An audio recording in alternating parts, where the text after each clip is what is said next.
Olá, meus queridos, e aí, tudo bem? Estão todos conseguindo ou podendo ficar em casa?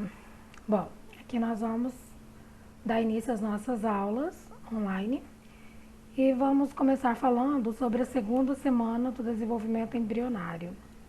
Lembrando, nós paramos na primeira semana, quando estávamos ainda em aula teórica na sala. Aqui, para relembrar a primeira semana, o que nós temos? O ovário. No ovário nós temos os ovócitos imaturos, eles amadurecem ao longo de um ciclo menstrual. A camada folicular externa se rompe devido à quantidade de líquido no antro. Quando essa camada se rompe, acontece a ovulação. E o ovócito, então, ele vai para a tuba uterina. O ovócito na tuba uterina, ele vai ser fertilizado e aí começa a primeira célula embrionária, que é o zigoto. Como falamos em sala de aula, o zigoto vai fazer mitoses sucessivas, enquanto isso ele é direcionado para a cavidade do útero através dos cílios presentes nas células da tuba uterina. Os cílios vão batendo e vão transportando esse embrião.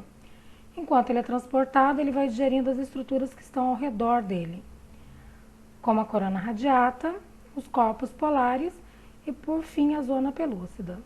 Quando ele chega no estágio de mórula, essa camada de zona pelúcida vai ser digerida, líquido que está ao redor desse embrião vai entrar, afastar as células da mórula, vai surgir uma cavidade, a cavidade blastocística, e agora nós temos o blastocisto, que é formado pelo trofoblasto e pelo embrioblasto. O embrioblasto dará origem ao embrião e o trofoblasto dará origem, entre outras coisas, à placenta.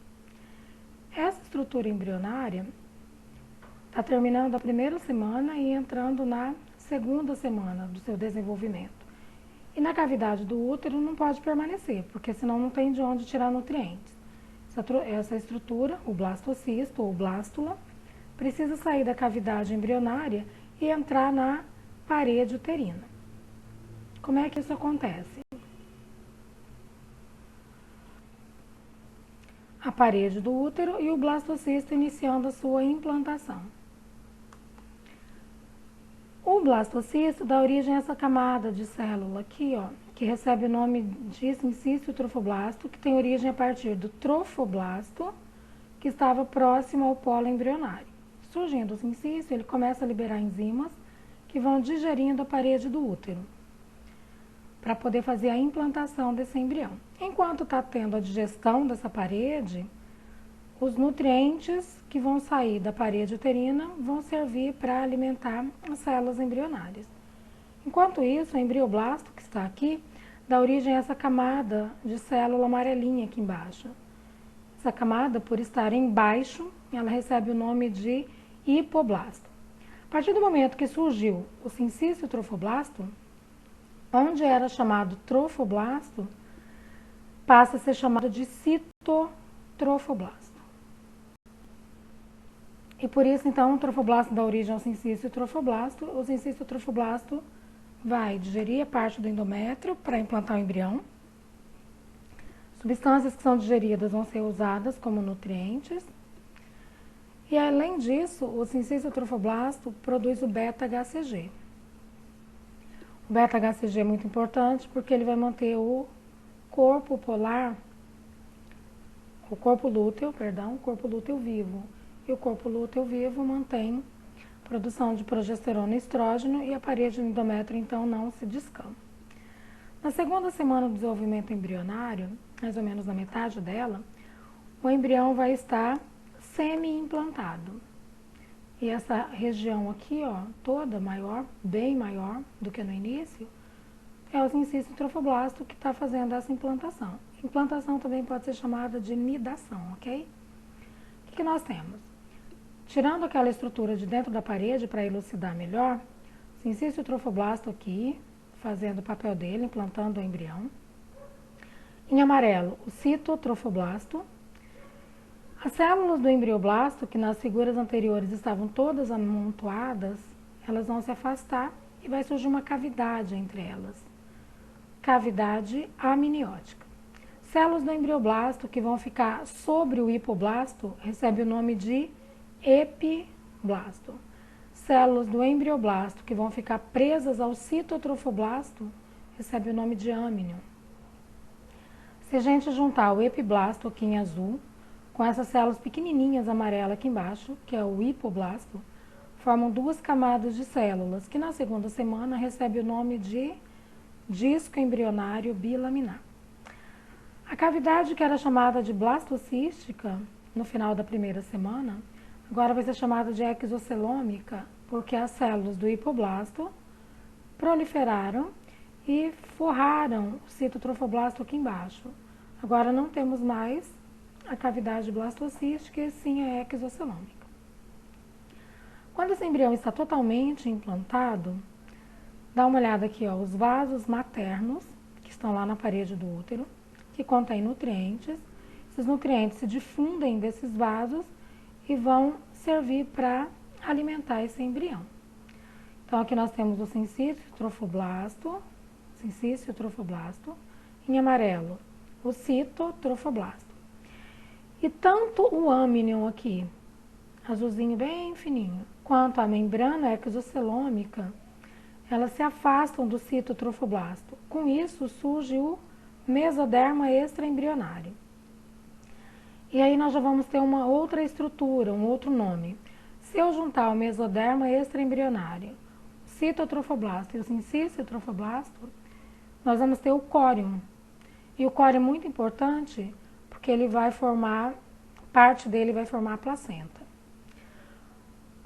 Quando o âmnion e a membrana exocelômica se separam do citotrofoblasto e surge o mesoderma extraembrionário, algumas células do âmnion ficam presas ao citotrofoblasto, que daqui a pouco eu vou te mostrar o pedículo do embrião, daqui a pouquinho.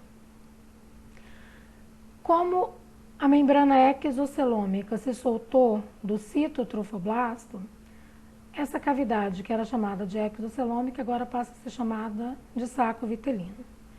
E eu em nenhum momento cobro de vocês cavidade exocelômica, tá?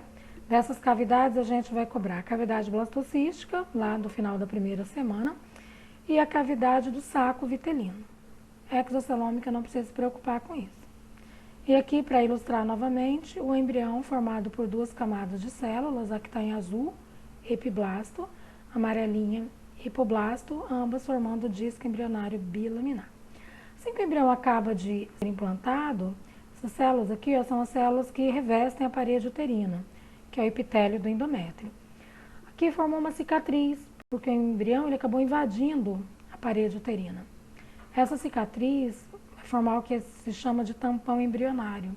Se no final da segunda semana for feito um ultrassom endovaginal, é possível saber exatamente o ponto do útero no qual esse embrião se implantou.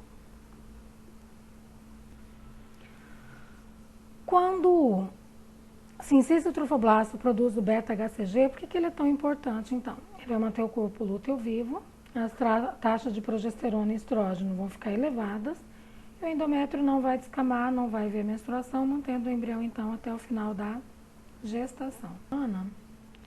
A gente vai ter embrião totalmente implantado. Se nós olharmos para essa figura, está mais implantado ainda. Os vasos maternos, contendo o sangue da mãe, circundam aqui no sincício trofoblasto. Os nutrientes vão atravessar então o córium e vão nutrir as células do embrião.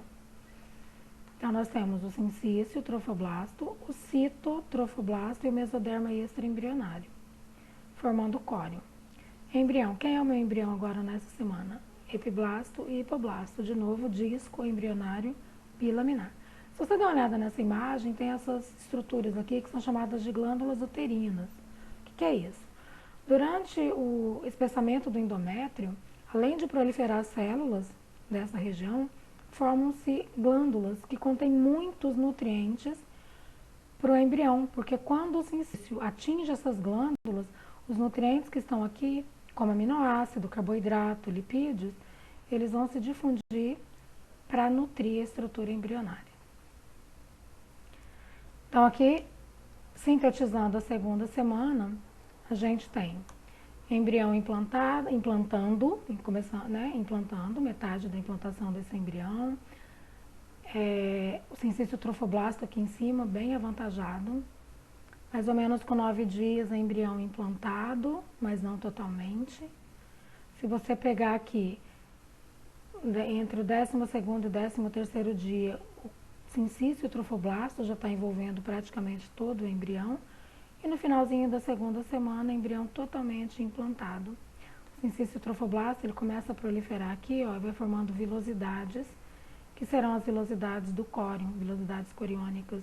Essa região aqui, ó, quando o amnion se solta do citotrofoblasto, lá no meio da segunda semana, algumas células mantêm esse embrião preso ao citotrofoblasto. Isso aqui forma o pedículo do embrião. O pedículo do embrião futuramente dará origem ao cordão umbilical.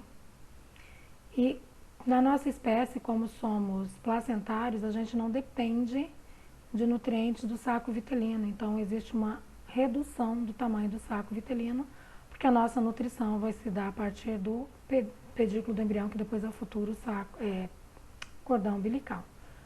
E olhando aqui do lado, esse é o tamanho real de um embrião de 2 semanas. E aí, só para enfatizar, como teve a ovulação há 2 semanas atrás, é agora, no final da segunda semana, que a mãe, que ainda não sabe se está gestante, ela vai estar esperando pela menstruação. E agora ela pode começar a ter noção de que, se não está menstruada, ela possivelmente está grávida, ok? E aí nós vamos terminar essa aula por aqui, lembrando que tem uma atividade no questionário para vocês no ABA, ok? Até a próxima aula, meus queridos, eu estou com saudades de vocês.